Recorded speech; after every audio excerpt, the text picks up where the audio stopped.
ಎಲ್ಲಾ ವಿಚಾರದಲ್ಲೂ ತುಂಬಾ ಭಾವುಕರಾಗ್ತಾರೆ. ಭಾವುಕರೇನಾಗಿಲ್ಲ. ನಾನು ಆರಾಮಾಗಿ ನಾನೇನು ಭಾವುಕ ಆಗಿಲ್ಲ. ಇತ್ತೀಚೆಗೆ ಮೇಡಮ್ ಮಾತಾಡೋಕೆ ಸ್ವಲ್ಪ ಕಣ್ಣಲ್ಲಿ ಬೇಗ ನೀರ್ ಬರುತ್ತೆ ಯಾಕೆ ಅಂತ ಹೇಳಿ.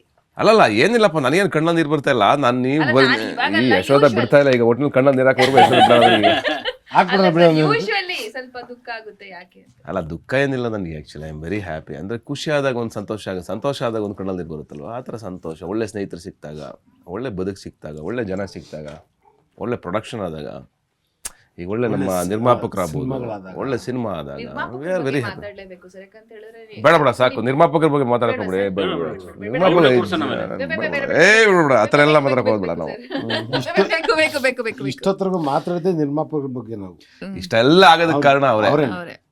ಈ ಥರ ಒಳ್ಳೆ ಮೂಮೆಂಟ್ಗಳು ಕ್ರಿಯೇಟ್ ಆಗೋದಕ್ಕೆ, ಈ ಥರ ಒಳ್ಳೆ ಒಂದು ಇಷ್ಟು ಖುಷಿಯಾಗಿ ಕೂತ್ಕೊಂಡು ಇವತ್ತು ಸಿನಿಮಾ ಬಗ್ಗೆ ಮಾತಾಡ್ತೀವಿ ಅಂದರೆ ಅವರೇ ಕಾರಣ. ನಾನು ಯಾವಾಗಲೂ ಹೇಳ್ತಾ ಇರ್ತೀನಿ ಅವರೇ ಹೀರೋ, ನಾನಲ್ಲ ಅಂತ.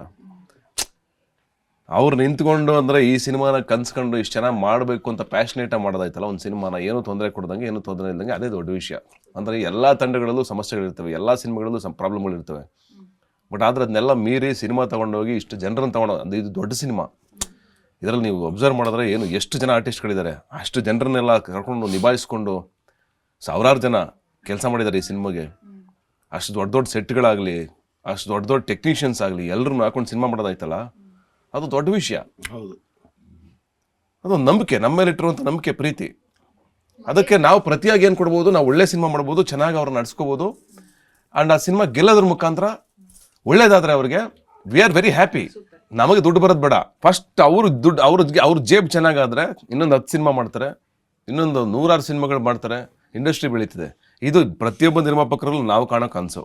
ಎಲ್ಲ ನಿರ್ಮಾಪಕರಿಗೂ ಒಳ್ಳೇದಾಗಬೇಕು ಅನ್ನೋ ನಾವು ಕಾಣೋ ಕನಸು. That's all.